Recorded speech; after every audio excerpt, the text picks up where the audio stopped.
Today, February 5, 2026, the United States and Russia have agreed to restart high-level military-to-military talks. This announcement has sent ripples across the globe, as the world's two largest nuclear powers take a tentative step back from the brink.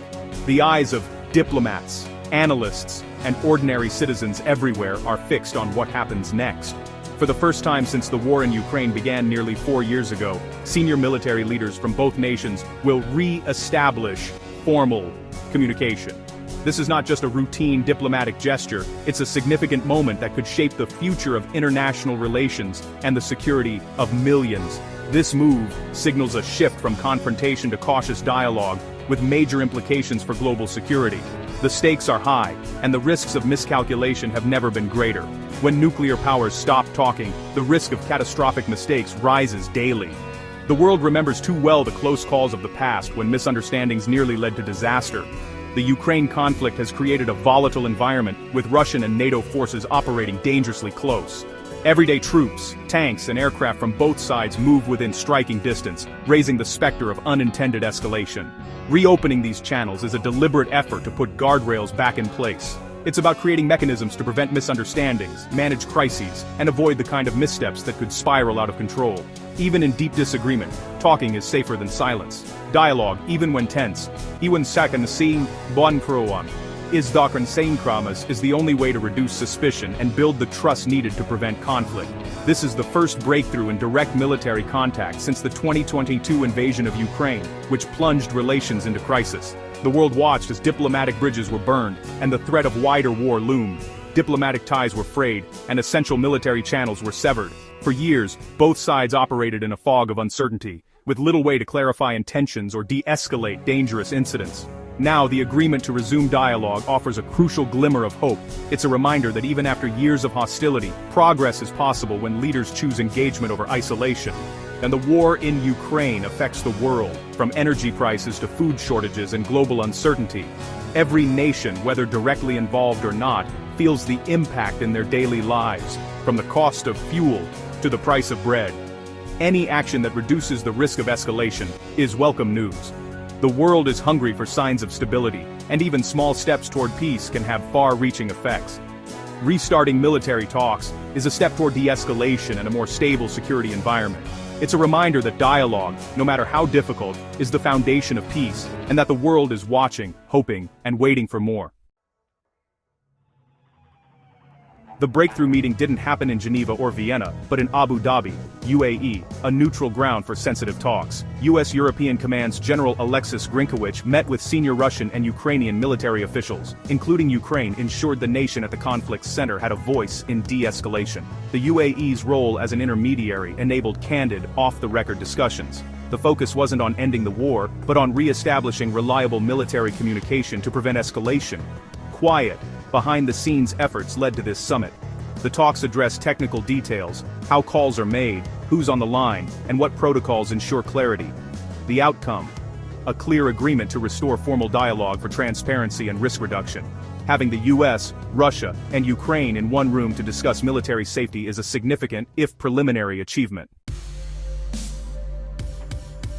The main reason for restarting these talks is rooted in a shared understanding. The risks of miscalculation are simply too great to ignore. In a world where tensions can escalate in a matter of minutes, open lines of communication are not just helpful, they are essential for survival. The goal is to prevent a catastrophic mistake, one that could spiral out of control before anyone has a chance to intervene. With so many troops, weapons, and advanced technology in play, the margin for error is razor thin. In Ukraine's tense conflict zone, a single error or misinterpreted signal could trigger disaster. The fog of war makes it easy for intentions to be misunderstood, and a simple miscommunication could have devastating consequences for millions. That's why direct communication is so important. It lets one side clarify accidents or unexpected movements before the other side feels compelled to retaliate, buying precious time to de-escalate. This dialogue acts as a safety valve, increasing transparency between nuclear-armed adversaries. It's a way to build trust, even when trust is in short supply. Military leaders can share basic information, like planned exercises or troop movements, to avoid misinterpretation. This helps both sides distinguish between routine activity and genuine threats. It's not about revealing secrets, but about predictability and reducing deadly surprises. When adversaries know what to expect, the risk of accidental escalation drops dramatically. The war in Ukraine is already Europe's deadliest since WW. Escalation would be catastrophic. The human cost is already staggering, and a wider conflict could threaten the entire continent. These talks are a tool for de-escalation, allowing generals to quickly clarify incidents and lower tensions before they spiral out of control. Every minute counts when misunderstandings can lead to tragedy. Dialogue between militaries is essential for global stability, even among adversaries. It's a recognition that, despite deep differences, both sides have a shared interest in avoiding disaster. The stakes are too high for silence. In a nuclear world, even a brief breakdown in communication can have irreversible consequences. Re-establishing this channel is a vital step away from the brink. It's a move towards safety, not surrender. A way to manage risk, not ignore it. In the end, it's about managing danger in real time and giving peace a fighting chance.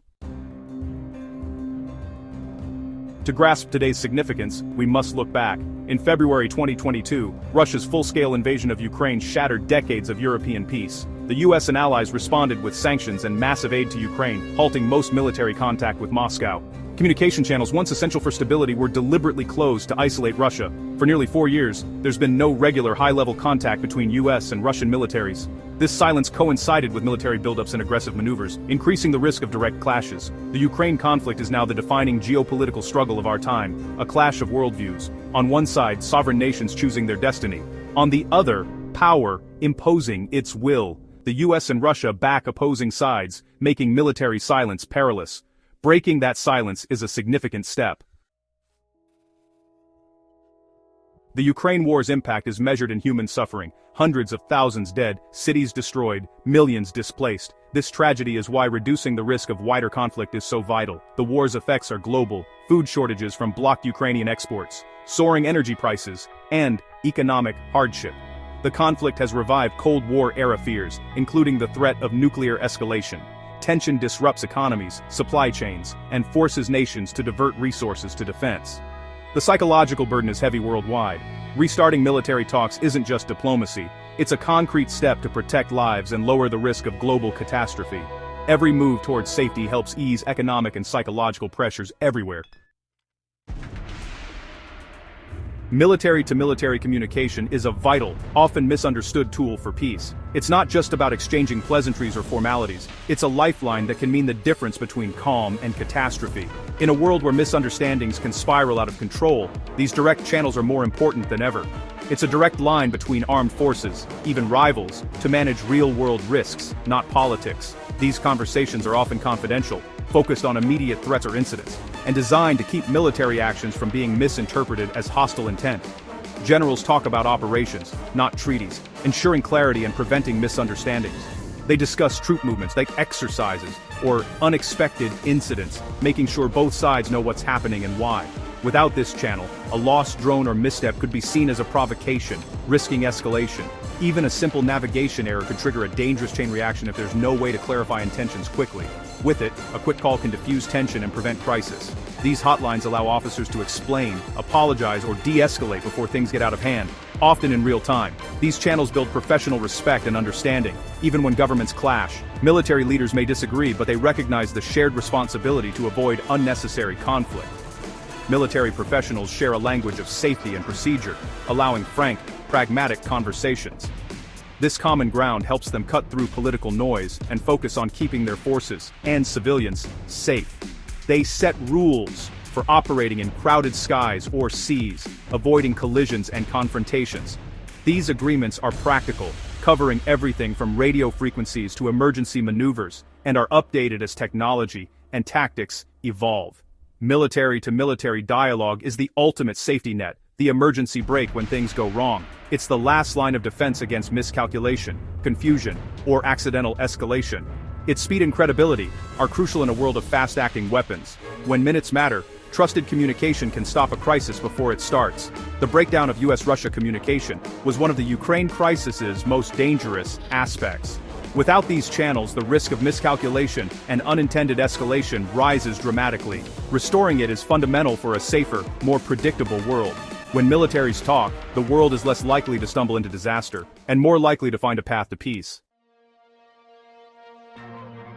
Even after high-level talks stopped in 2022, a crucial deconfliction line remained open. This emergency hotline managed immediate risks between US and Russian forces, especially near conflict zones. It's been used to avoid mid-air collisions and other dangerous encounters.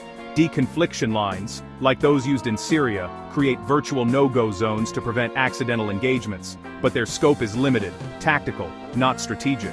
High-level talks build on this foundation, elevating the conversation to broader rules and behaviors.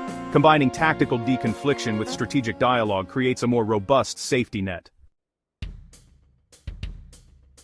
When powerful militaries stop talking, suspicion and fear fill the vacuum. Without direct information, every move is viewed through a lens of worst-case scenarios. Defensive actions can be misread as aggression, technical glitches mistaken for attacks. This world of miscalculation raises the risk of unwanted conflict. The absence of dialogue erodes predictability and forces higher alert, leaving less room for error. History shows poor communication can lead to tragedy, like the 1983 Soviet false alarm, nearly triggering nuclear war. Direct, reliable communication is essential to prevent accidental catastrophe.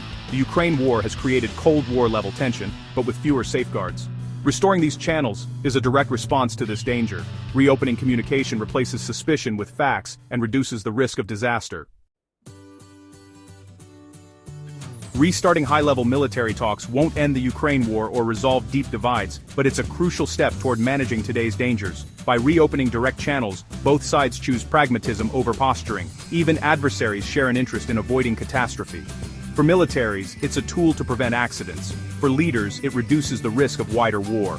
For citizens, it offers reassurance that steps are being taken to lower global tensions.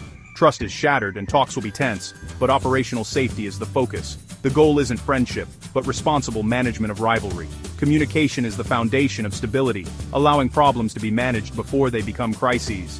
Today's decision in Abu Dhabi is a small but vital step away from the brink, using dialogue as a shield against great power war.